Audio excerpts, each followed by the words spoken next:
Hai, dengan Selin. Pada video ini, saya akan membahas tentang 3 perusahaan yang kolaps karena manipulasi keuangan. Yang pertama adalah WorldCom.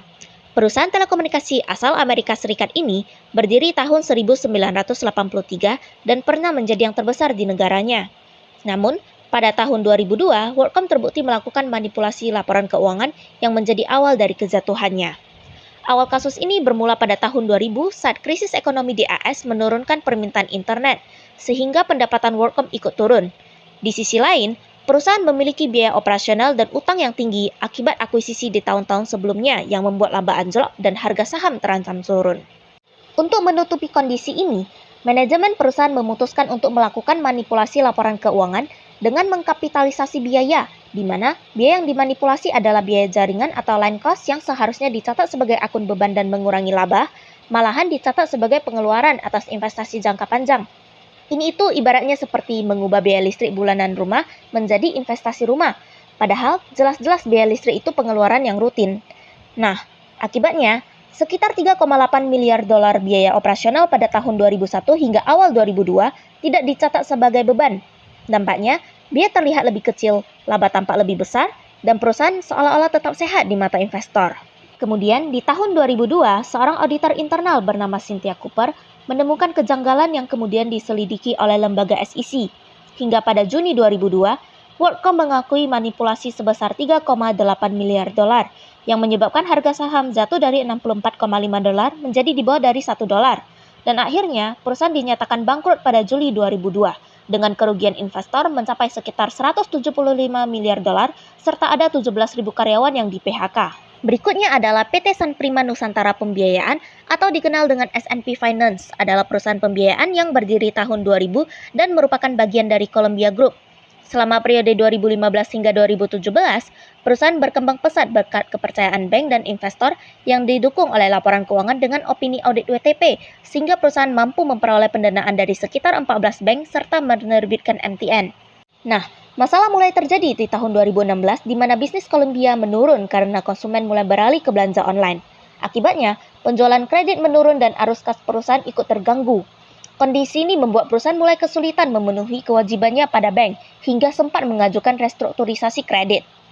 Pada tahun 2016 hingga 2017, untuk mempertahankan usaha dan kepercayaan kreditur, manajemen melakukan manipulasi laporan keuangan. Mereka menciptakan piutang fiktif dengan data nasabah palsu dan mencatatnya sebagai aset. Selain itu, perusahaan menggunakan pinjaman baru untuk menutupi utang lama, serta menerbitkan MTN berbasis laporan keuangan yang telah dimanipulasi. Puncaknya terjadi pada Mei 2018 saat S&P Finance mengajukan PKPU ke Pengadilan Negeri Jakarta Pusat dengan total utang sekitar 4,07 triliun yang terdiri dari kewajiban kepada 14 bank sekitar 2,2 triliun dan investor MTN sekitar 1,85 triliun. OJK kemudian membekukan kegiatan usaha dan peringkat kredit perusahaan anjlok hingga dinyatakan gagal bayar. Kasus ini semakin terungkap setelah laporan Bank Panin pada Agustus 2018 kepada Bareskrim Polri terkait pinjaman sebesar 425 miliar yang dijamin dengan piutang fiktif. Penyelidikan menunjukkan bahwa manipulasi dilakukan secara sistematis dengan menggunakan data nasabah palsu dan tidak hanya terjadi pada satu bank saja. Akibatnya, 14 bank dan ratusan investor mengalami kerugian triliunan rupiah, termasuk Bank Mandiri sekitar 1,4 triliun. Akhirnya, pada tanggal 28 Oktober 2018, S&P Finance dinyatakan pailit karena gagal bayar. Yang terakhir adalah First Travel, didirikan tahun 2009 sebagai biro perjalanan wisata, lalu beralih ke bisnis umroh pada tahun 2011 melalui PT First Anugrah Karya Wisata. Perusahaan ini berkembang pesat di tahun 2015 dengan pemasaran agresif dan paket harga terjangkau. Namun, di balik pertumbuhan yang cepat ini, mulai muncul ketidakseimbangan antara dana yang diterima dengan kewajiban pemberangkatan jemaah. Nah, masalah mulai muncul pada awal tahun 2017 ketika First Travel gagal memberangkatkan jamaah pada 28 Maret. Keluhan pun muncul karena keberangkatan terus ditunda tanpa kejelasan, meskipun jamaah telah melunasi biaya. Pada April hingga Juli 2017, Kementerian Agama Republik Indonesia beberapa kali sempat memanggil pihak perusahaan, namun tidak mendapat respon yang memadai. Bahkan ada jemaah yang terlantar. Hingga akhirnya, OJK pun turun tangan. Di balik kegagalan itu, terungkap bahwa First Travel memanipulasi pengelolaan dana. Mereka menarik jamaah lewat paket umroh yang murah sekitar 14 hingga 15 juta. Namun, dana yang masuk itu diputar dengan pola skema Ponzi, di mana uang jamaah baru dipakai untuk memberangkatkan jamaah yang lama. Ibaratnya ini seperti gali lubang tutup lubang. Selama masih ada uang yang masuk, ya kelihatannya aman, tapi begitu berhenti, semuanya otomatis langsung runtuh. Kasus ini pun mencapai puncaknya pada bulan Juli hingga Agustus 2017 ketika OJK menghentikan penghimpunan dana pada tanggal 21 Juli yang disusul dengan pencabutan izin oleh Kementerian Agama Republik Indonesia pada tanggal 1 Agustus. Berikutnya, pada tanggal 4 Agustus, korban melapor ke polisi dan pemiliknya ditetapkan sebagai tersangka setelah terungkap dana ratusan miliar tidak digunakan sebagaimana mestinya.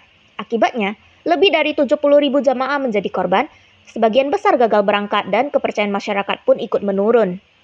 Kasus WorldCom, SNP Finance, dan First Travel menunjukkan bahwa kegagalan terbesar bukan hanya pada sisi bisnis, tetapi pada hilangnya nilai kejujuran dan amanah dalam mengambil keputusan. Pada WorldCom dan SNP Finance, manipulasi terjadi karena tekanan bisnis dan rasa takut gagal. Dalam kondisi ini, mereka memilih jalan yang tidak jujur untuk mempertahankan citra perusahaan. Padahal, jika nilai kejujuran tetap dipegang, seperti transparansi kepada investor atau restrukturisasi yang terbuka, perusahaan mungkin tetap menghadapi kesulitan, tetapi tidak sampai bangkrut total dan terjerat hukum. Nah, lain halnya dengan First Travel. Manipulasi pada perusahaan ini lebih didorong oleh keserakahan, yaitu dengan memanfaatkan kepercayaan publik demi keuntungan pribadi. Hal ini menunjukkan bahwa ketika nilai kejujuran ditinggalkan, keputusan bisnis tidak lagi mempertimbangkan tanggung jawab moral kepada banyak orang yang dirugikan. Dalam perspektif agama, konteks Tuhan sebagai pelindung lebih kepada suatu bentuk perlindungan batin. Seseorang yang batinnya tenang dan jujur, maka saat dihadapkan pada situasi genting pun, mereka akan mampu memikirkan solusi secara rasional yang tidak berdasar pada tindakan merugikan orang lain. Karena itu, rezeki tidak hanya dilihat dari seberapa besar keuntungan yang didapat, tetapi juga dari ketenangan batin yang tidak terganggu. Rezeki yang jujur mungkin tidak selalu cepat terlihat besar, tapi memberikan ketenangan yang tidak bisa diperoleh dari hasil manipulasi apapun. Sekian dari saya, semoga video ini dapat menjadi pengingat bagi kita terkait betapa pentingnya kejujuran dalam berbisnis. Terima kasih.